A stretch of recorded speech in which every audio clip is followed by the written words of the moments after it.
তারা লূত আলাইহিস সালামের কওমের ঘটনা যখন শুনে যে আল্লাহ তাআলা আপসাইড ডাউন করে দিয়েছিলেন, তারা যখন কওমে আদের ঘটনা শুনে, কওমে সামুদের ঘটনা শুনে, তারা যেন চিন্তাশীল হয়। এবং বিশ্বনবীর সাহাবী আবু দারদা রাদিয়াল্লাহু তাআলা আনহু উনি বলতেন, তাফাক্কুরু সাআতিন খায়রুম মিন কিয়ামি লাইলা। 1 ঘন্টা কেউ যদি আল্লাহর সৃষ্টি নিয়ে চিন্তা করে, সেটা সারা রাত তাহাজ্জুদের সালাত অফার করার চেয়ে উত্তম।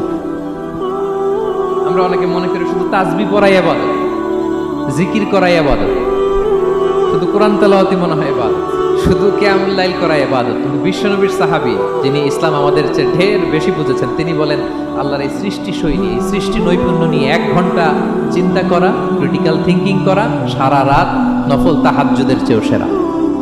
এবার বলেন, আমাদের চিন্তা করার দরকার আছে না নাই? ব্রেনটা খাটাবেন তো? এই যে যারা কনভার্টেড মুসলিম হয়, এরা কিন্তু অনেক চিন্তা ফিকির করে, নিজের সাথে নিজে বোঝাপড়া করে, ক্রিটিক্যাল থিঙ্কিং করে, তাদের অ্যানালজি কাজে লাগিয়ে, আল্লাহর দেয়া ব্রেনকে কাজে লাগিয়ে এরপরে শাহাদা পাঠ করে, এমনি এমনি না।